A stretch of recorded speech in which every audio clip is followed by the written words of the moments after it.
Now we're going to get down to the nitty-gritty of what Indians are all about. I still say we Indian people are believers in the truth. This is the way of life that was given to your people. You're born an Indian, you're going to die an Indian. Indianness is a good life. You're facing an Indian this afternoon. This week on Muskogee Vision, we take a look at a recent charity basketball game between the Muskogee Creek Nation Light Horse and the National Council. And after that, we have part 2 of our Principal Chief candidate profiles. Thanks for watching Muskogee Vision. Welcome to Muskogee Vote. Let's begin. Today's category is Ready to Vote. What are Muskogee Creek citizens eligible to do when they reach 18? Register to vote. Correct. What step will allow citizens to actively participate in the Muskogee Creek Nation? Register to vote. Correct. If you are a Muskogee Creek citizen, age 18 or above, please register online or call for more information. And thank you for watching Muskogee Vote.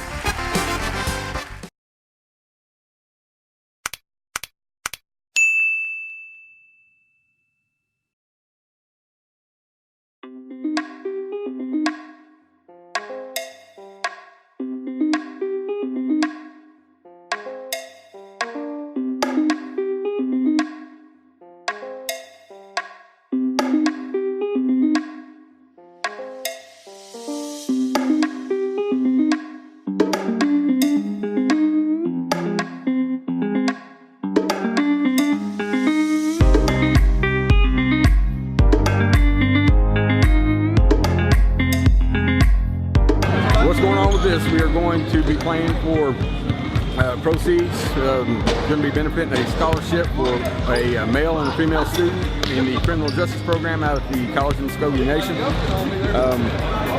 It's going to be matched by other organizations within the nation, and so it's going to really benefit those students. Be able to put them through school and let them continue on their education. As for tonight, hey, it's round 2, baby. It's round 2. Looking forward to it. Been looking to it for quite some time, and we own one.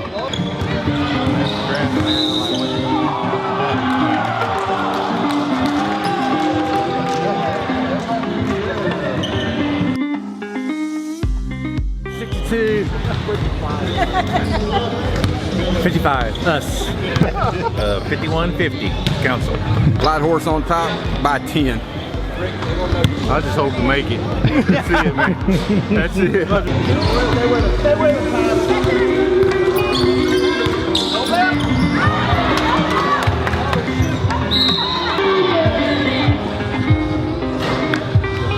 Here to have fun and just out here playing for a good cause. Just out here with a bunch of good people, man, having a good time. And you know, I really appreciated the opportunity to be here and out here playing. And it's a great game, you know. It was a great game, you know. We had a good time. We had some good shots out there. The other team gave us a run for our money, and you know, it was just a good all-around time.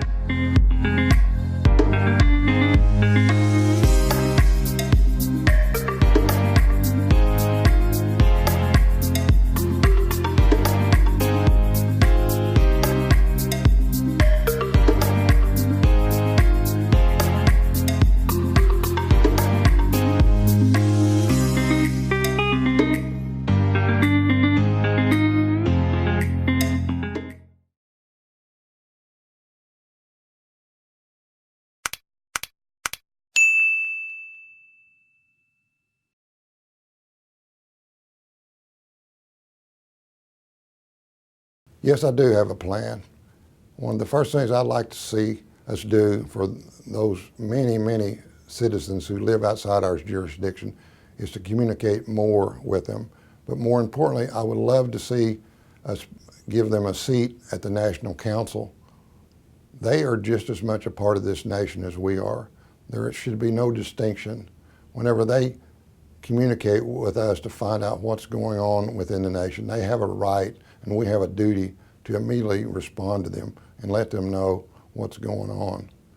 I had a conversation with a Muskogee citizen in California, and he indicated to me that they have the annual meeting where some councilmen attend, and he has to drive 5 hours to attend this meeting. And the last meeting he attended, I asked him, what did you gain from that besides the fellowship? He said, Steve, there were at least 400 of us there, and only 20 got enhanced identification cards.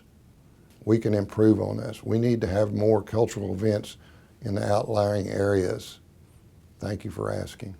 Yes, my plan is to possibly get two at-large citizens, one on the east, one on the west coast, where they would communicate with the citizen or the at-large representative from the office to bring their issues, concerns, or their needs.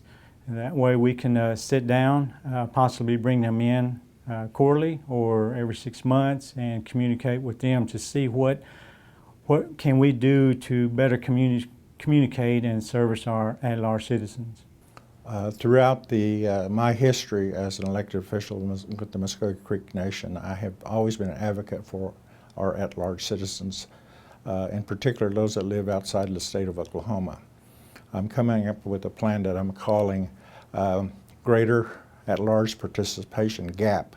And the purpose of this program will be to certainly decrease the gap in terms of the services that are provided, the things that we do at Muskogee Creek Nation, to close that gap between the citizens and the Muskogee Creek Nation.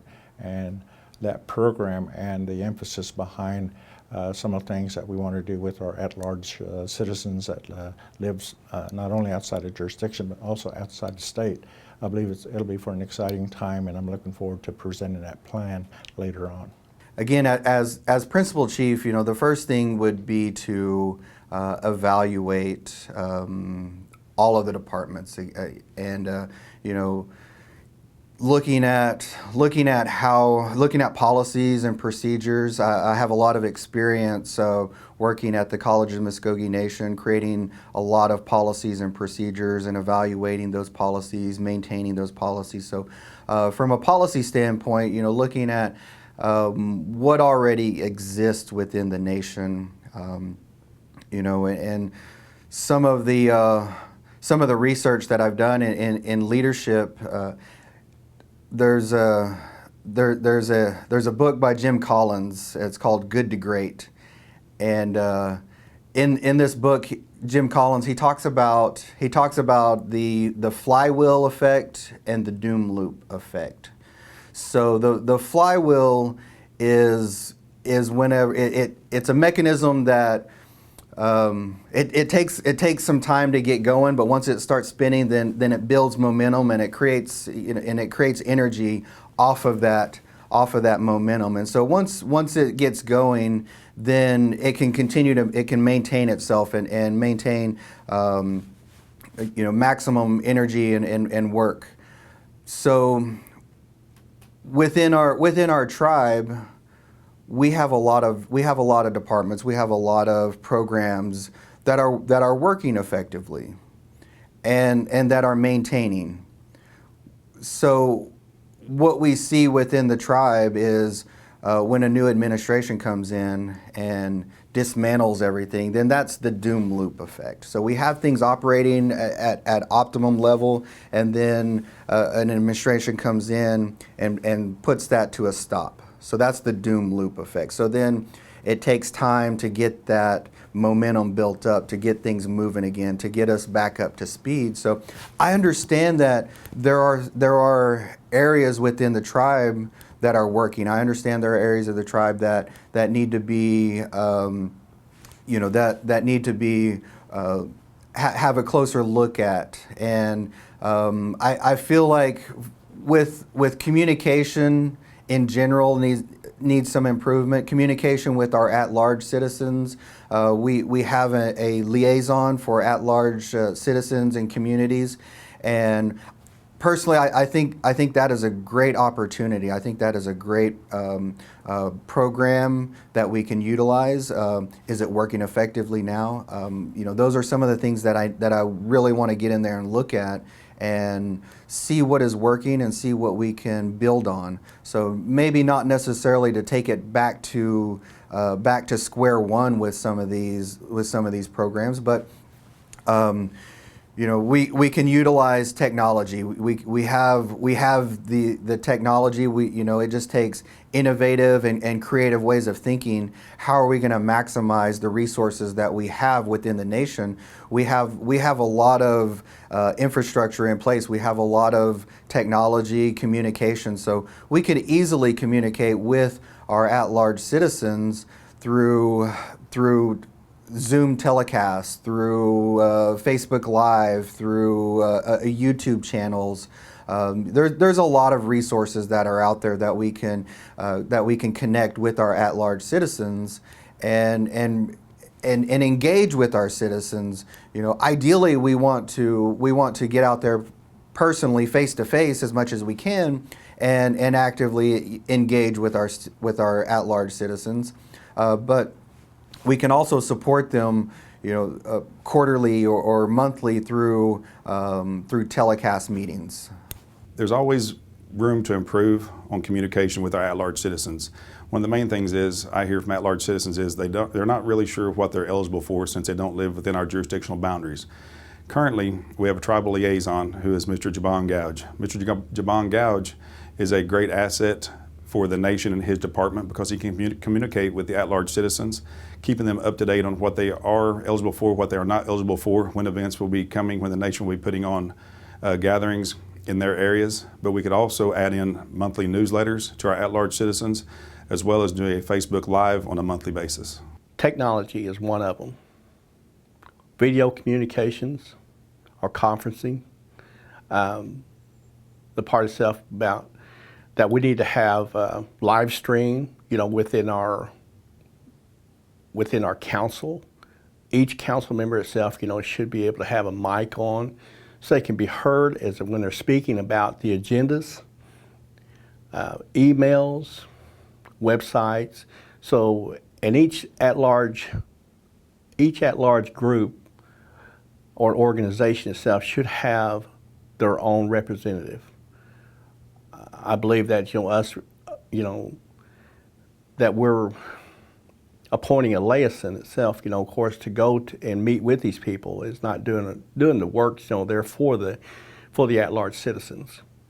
The at-large citizens itself can tell us what they have, you know, of course, in their areas right there, what they need. And we can meet with them, we can talk with them, but voice communication is the best itself, you know, for communications with our at-large people. Well, first of all, we can use technology a lot more than we currently are doing at this time.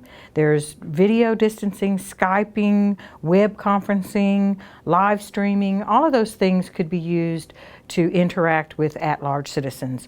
I'd also try to have an on-site presence as much as possible in those communities. Whenever they have meetings or events, try to make the rounds to get out and meet with the people, the at-large citizens, and then to expand self-governance programs, tribally funded programs, and our tribal sovereignty to include persons that live outside the jurisdiction.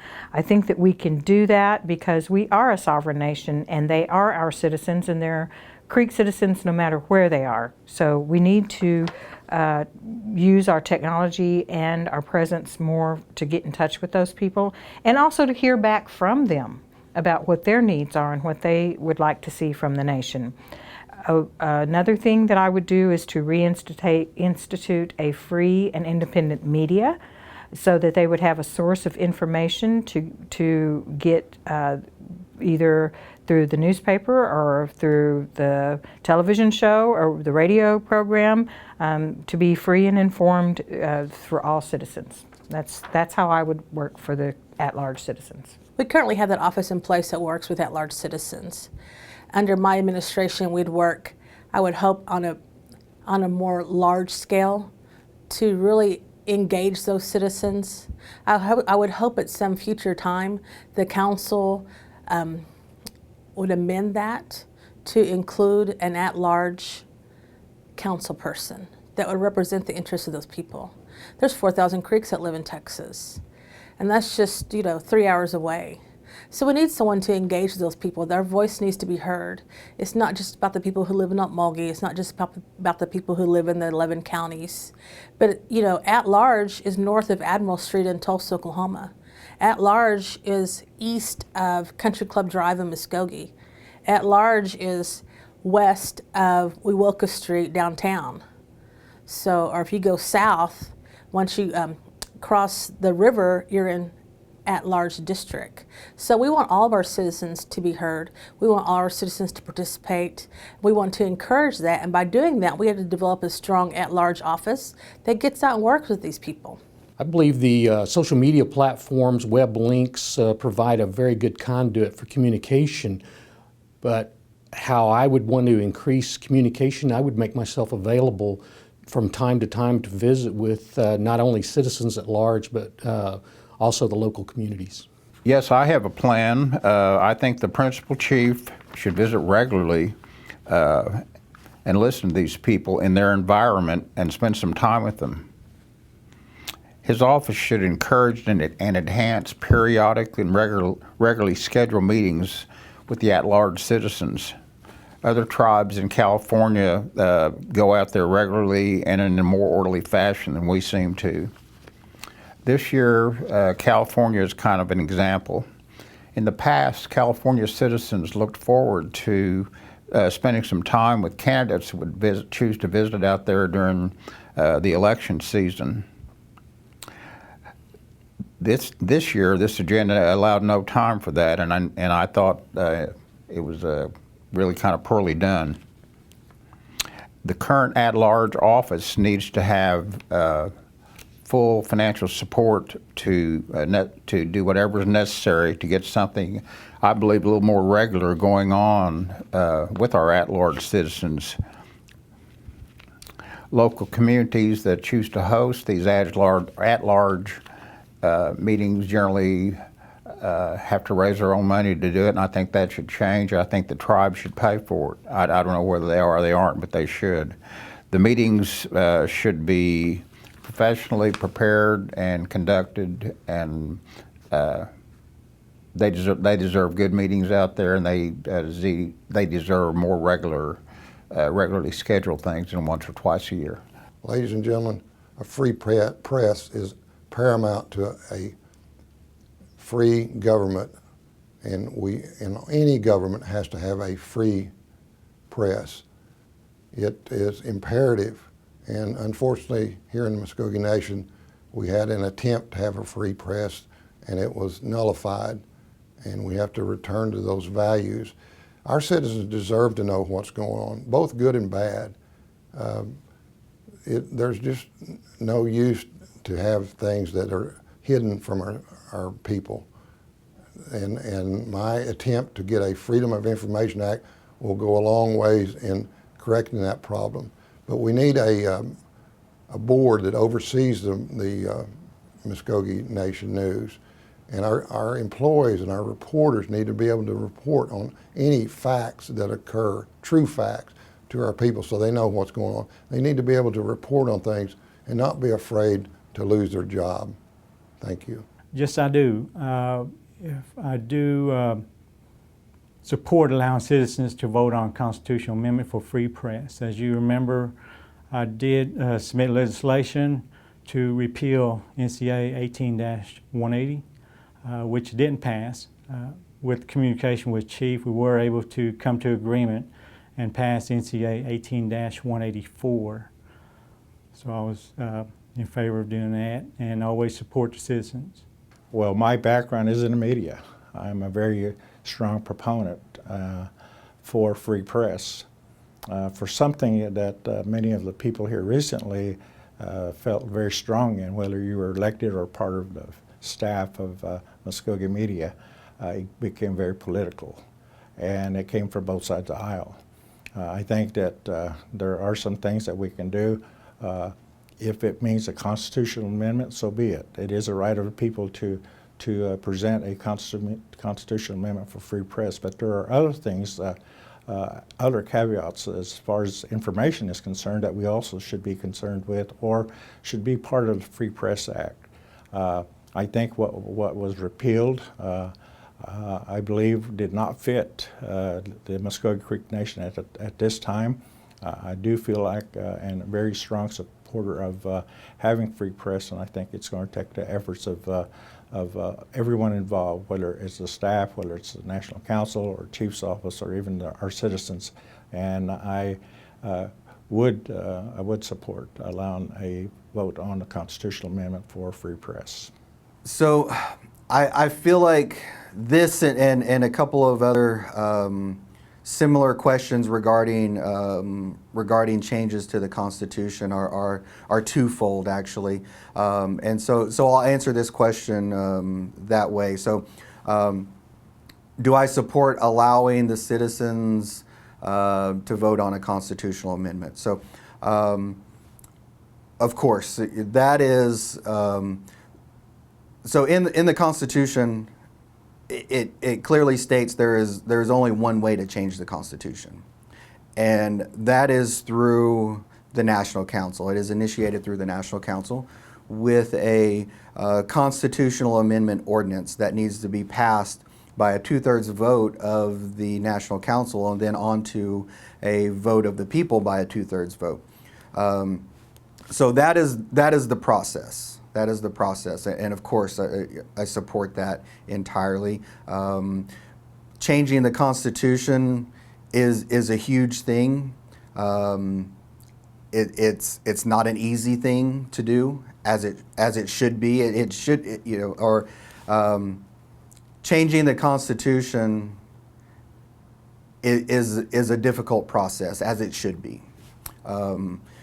Because this is the foundation of our government. This is the governing document of our people, and so it should take a considerable time to evaluate what needs to be changed and then to initiate that process. So, but do I support that process? Absolutely, I support that process because, and I feel like it's not up to one person to determine what needs to be changed in the Constitution. It's not up to the chief. It's not up to one person who it's not up to that one person to determine what needs to be changed. It's up to the people, and so in respecting that the Constitution, this constitutional amendment ordinance starts with the National Council, because our National Council representatives are out there with the people in the community. And so if it's the will of the people, then it will come from the people to the National Council to be initiated through that constitutional amendment ordinance. So I totally support that. I totally support that process. Now, the issue of free press, do I support that issue of being amended in the Constitution or being added to the Constitution? Absolutely, I support that initiative to have a free press within our nation.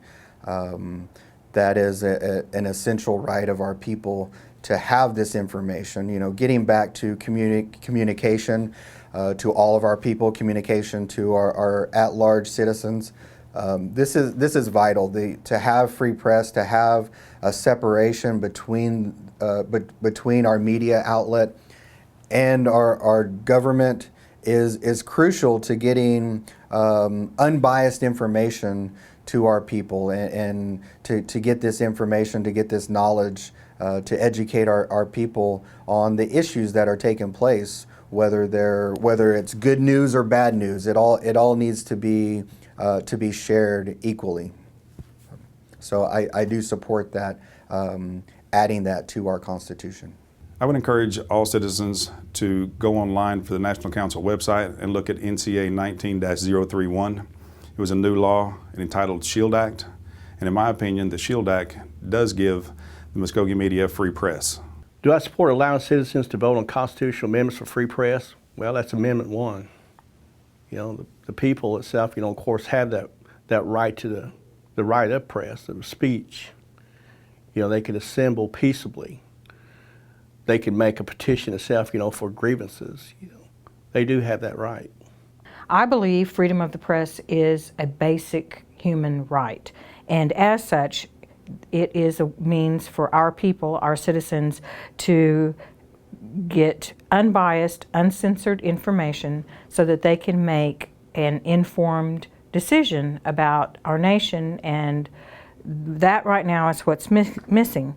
So yes, I believe that a free press is absolutely necessary for our nation to inform citizens of everything, good, bad, ugly, and let them make up their own minds about how they would like to see their nation run. Without that, they're only getting a one-sided story, and that's not considered free press. So yes, I would wholeheartedly support passing a constitutional amendment for a free press. Yes, that is something that we need to do. We need to have that constitutional convention, and these are the questions that need to be brought up. If you want to talk about lowering the blood quantum, bring it up in this convention. If you want to talk about amending to have free press, yes. I believe, from what I've heard from all the people that have talked to me about it, is that free press is very critical. It shouldn't be, as chief, when I become chief, I shouldn't say and I shouldn't dictate what goes in our newspaper. It should be open, it should be free, it should be what is going on in our nation, good and bad. We have lots of good. Sad to say, sometimes we have bad things that get put in the newspaper. So I think everyone should be informed. Information is knowledge, and informing people what goes on in our nation is very critical. And to have a freedom of the press, that's what keeps a lot of things on the up and up, when there is accountability. And if you have a true person that reaches out and asks those questions, asks the right questions to say, is this true?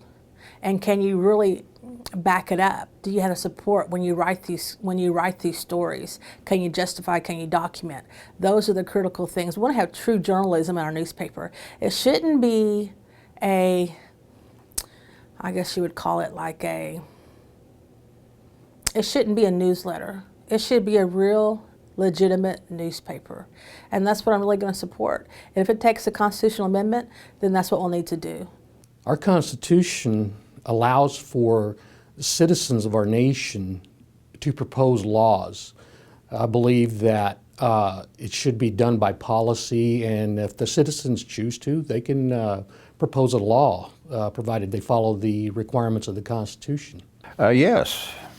That's an easy question to answer. I was extremely proud of the Muskogee Creek Nation joining only 3 other tribes in the nation with independent press legislation earlier. Conversely, I was appalled and disgusted with the repeal of this legislation and the flimsy excuses and reasoning put forth by elected officials. The ensuing dispute reflected poorly on the Muskogee Creek Nation and, in my opinion, was not concluded properly.